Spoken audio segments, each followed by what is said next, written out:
श्री स्वामी समर्थ. हिंदू पंचांगानुसार वैशाख महिन्यातील शुक्ल पक्ष तृतीयेला अक्षय तृतीया साजरी केली जाते. असे म्हणतात की या दिवशी कुठल्याही नव्या कामाचा आरंभ केला तर त्याचे परिणाम हे अक्षय म्हणजेच कधीही न संपणारे असतात. याच दिवशी पृथ्वीवरती जीवनाची सुरुवात झाली अशी सुद्धा मान्यता आहे. त्याचप्रमाणे भगवान विष्णूंनी प्रथम अवतारसुद्धा याच दिवशी घेतल्याची भक्तांची श्रद्धा आहे. अक्षय तृतीयेच्या दिवशी आपण केलेल्या चांगल्या कर्माचे अक्षय पुण्य आपल्याला प्राप्त होत असते.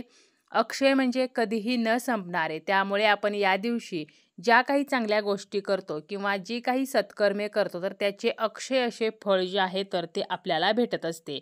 तर अशा या अक्षय तृतीयेच्या दिवशी खास करून आपल्या पूर्वजांसाठी आपल्याला सकाळी आपल्या घरावरती किंवा आपल्या घराच्या टेरेसवरती, गॅलरीमध्ये किंवा घराच्या दारामध्ये आपल्याला एक वस्तू जी आहे तर ती ठेवायची आहे, ज्यामुळे आपला पितृदोष जो आहे तर तो नष्ट होईल. अक्षय तृतीयेच्या दिवशी देवांची पूजा करण्याला जेवढे महत्त्व आहे तर तेवढेच महत्त्व हे पूर्वजांच्या पूजेला सुद्धा आहे. हा दिवस हा पूर्वजांच्या सेवेसाठी अत्यंत खास असा दिवस मानला जातो. आपल्या पूर्वजांचे, आपल्या पितरांचे आशीर्वाद प्राप्त करण्यासाठी अत्यंत खास शुभमुहूर्त म्हणजे अक्षय तृतीयेचा दिवस.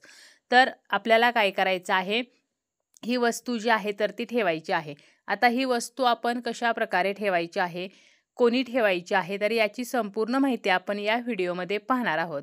व्हिडिओला सुरुवात करण्याअगोदर तुम्ही जर चॅनलवरती नवीन असाल आणि पहिल्यांदाच माझे व्हिडिओ पाहत असाल तर चॅनलला सबस्क्राईब करा. व्हिडिओ माहितीपूर्ण वाटला तर व्हिडिओला लाईक करा. आपले पूर्वज जे आहेत तर ते या दिवशी कावळ्याच्या रूपामध्ये पृथ्वीवरती असतात आणि म्हणून आपल्या पूर्वजांसाठी म्हणजेच कावळ्यासाठी आपल्याला ही वस्तू जी आहे तर ती आपल्या दारामध्ये किंवा आपल्या घराच्या छतावरती ठेवायची आहे. यामुळे काय होणार आहे तर जो काही पितृदोष आहे तर तो नष्ट होईल.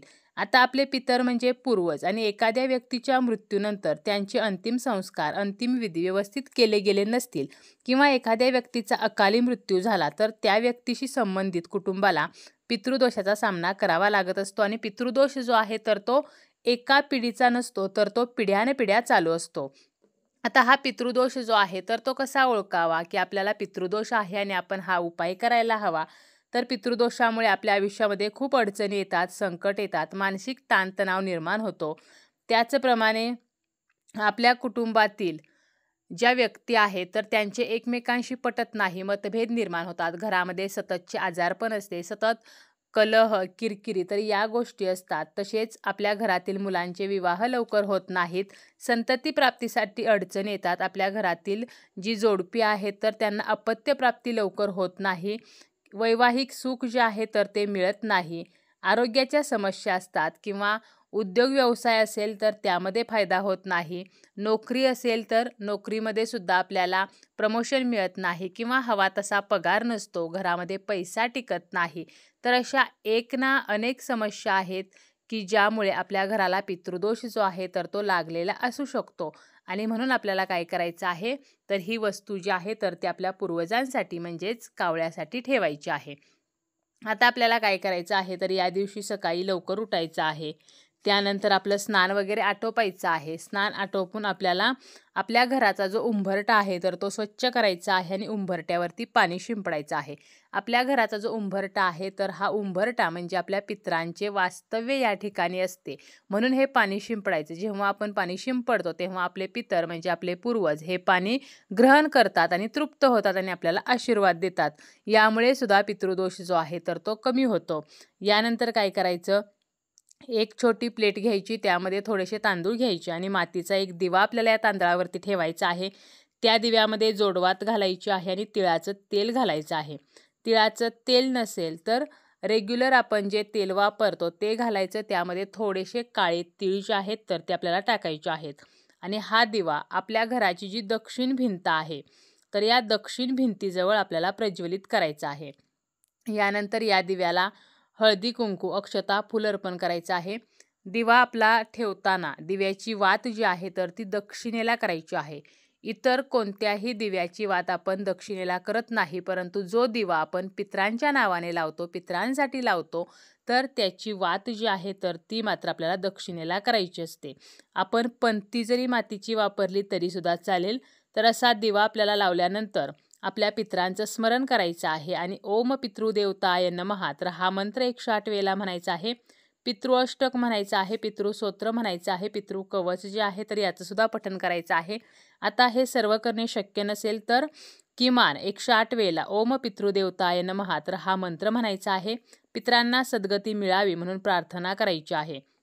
आणि यानंतर आपल्याला ही वस्तू जी आहे तर ती ठेवायची आहे. आता यासाठी आपल्याला काय करायचं आहे तर अगोदर तांदळाचा भात जो आहे तर तो बनवायचा आहे. आणि भात बनवताना त्यामध्ये मीठ घालायचं नाही. जेवढा भात आपण बनवणार आहोत तो सर्व आपल्याला या उपायासाठी वापरायचा आहे. भात शिल्लक ठेवायचा नाही. त्यामुळे थोडासाच मुठभर तांदळाचा भात शिजवून घ्यायचा, अळणी भात शिजवून घ्यायचा आहे. यानंतर भात थंड झाल्यानंतर एका वाटीमध्ये भरायचा आणि एक केळीचं पान घ्यायचं. केळीचं पान मिळालं नाही तर पत्रावळी घ्यायची किंवा ताट घ्यायचं. त्यामध्ये ही वाटी जी आहे तर ती पालती करायची. म्हणजे त्या भाताला व्यवस्थित गोलाकार आकार येईल आणि त्यावरती आपल्याला थोडासा गुळाचा खडा जो आहे तर तो ठेवायचा आहे. आणि यानंतर आपल्याला काय करायचं आहे, ज्या ठिकाणी आपण दक्षिण भिंतीजवळ दिवा लावलेला आहे तर त्या ठिकाणी थोडा वेळ आपल्याला हा भात ठेवायचा आहे. आणि त्यानंतर घराच्या छतावरती किंवा दारामध्ये, गॅलरीमध्ये ज्या ठिकाणी कावळे येतात किंवा कावळे हा भात खाऊ शकतील तर अशा ठिकाणी आपल्याला हा भात ठेवायचा आहे. आणि यासोबत आपल्याला एका वाटीमध्ये साखरेचं पाणी जे आहे तर ते ठेवायचं आहे. अगरबत्तीसुद्धा लावायची आहे. त्यानंतर आपली नित्यकर्म देवपूजा वगैरे आटोपायची आहे. आणि जेव्हा आपण या दिवशी आपल्या पितरांची पूजा करतो, पितरांचे फोटो आहेत त्याची पूजा करतो, कराची पूजा करतो, त्यानंतर आपल्याला काय करायचं आहे, आपण जो पुरणपोळीचा नैवेद्य बनवतो तर पुरणपोळीचे तुकडे करून एका प्लेटमध्ये आपल्याला ते छतावरती किंवा दारामध्ये कावळ्यासाठी ठेवायचे आहेत. तर अशा प्रकारे सकाळचा आपल्याला भात जो आहे तर तो ठेवायचा आहे. आणि 12च्या दरम्यान म्हणजे 11:30 ते 12 तर या वेळेमध्ये पुरणपोळीचा नैवेद्य जो आहे तर तो सुद्धा कावळ्यासाठी म्हणजेच आपल्याला आपल्या पूर्वजांसाठी ठेवायचा आहे. यामुळे काय होणार आहे, आपला जो पितृदोष आहे तर तो नष्ट होणार आहे. आपल्या कुटुंबाची प्रगती होईल, मुलांची प्रगती होईल, पतीची प्रगती होईल. कारण जर पितृदोष लागलेला असेल तर अशा घराची कधीही प्रगती होत नाही. परंतु हेच पितर म्हणजे आपले पूर्वज जेव्हा आपल्यावरती प्रसन्न होतात तर तेव्हा ते सांसारिक सुखाचा आपल्याला आशीर्वाद देत असतात. आणि जेव्हा ते नाराज असतात तर तेव्हा मात्र काहीही केले, कितीही देवदेव केले तरीसुद्धा आपल्या कष्टाला फळ मिळत नाही किंवा आपल्या समस्या ज्या आहेत तर त्या संपत नाहीत. मुलांच्या विवाहासाठी अडचणी येतात किंवा मुलांची प्रगती होत नाही. मुले आपल्या घरामध्ये लहान असतील तर ती सतत किरकिरेपणा करतात, हट्टीपणा करतात किंवा व्यसनांच्या नादी लागतात.